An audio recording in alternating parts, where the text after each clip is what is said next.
Siapa Rayyan Al-Qadriye? Pesinetron yang peras pacar prianya 20 juta rupiah, ancam sebar video.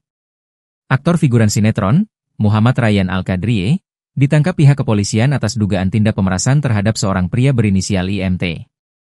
Penangkapan Rayyan Al-Qadriye ini mengejutkan publik, terlebih setelah terungkap bahwa keduanya menjalin hubungan. Rayyan Al-Qadriye dan IMT diketahui telah menjalin kedekatan selama beberapa waktu terakhir sebelum kasus ini mencuat. Namun, hubungan itu akhirnya retak. IMT memilih menjalin kasih dengan pria lain. Muhammad Rayyan Al-Qadriye yang merasa kecewa dengan pasangannya itu lantas cemburu dan marah. Ia kemudian mengancam IMT akan menyebarkan foto dan video mereka.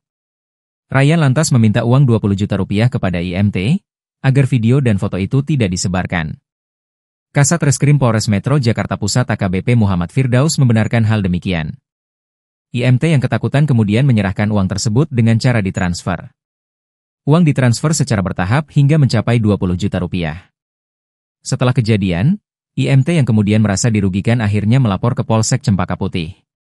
Polisi yang menerima laporan itu lantas memburu Muhammad Rayyan Al-Qadriye. Lantas, siapa Muhammad Rayyan Al-Qadriye? Rayyan Al-Qadriye adalah pesinetron figuran asal Pontianak, Kalimantan Barat. Meski sering tampil sebagai pesinetron figuran, tapi tak banyak yang mengenal Rayyan. Karirnya pun tidak secemerlang pesinetron lainnya di dunia televisi. Namun begitu, belum ada informasi lanjut seputar Muhammad Rayyan Al-Qadriye ini. Sebab, karirnya di dunia televisi tak begitu tenar. Ia tenar setelah ketahuan melakukan pemerasan.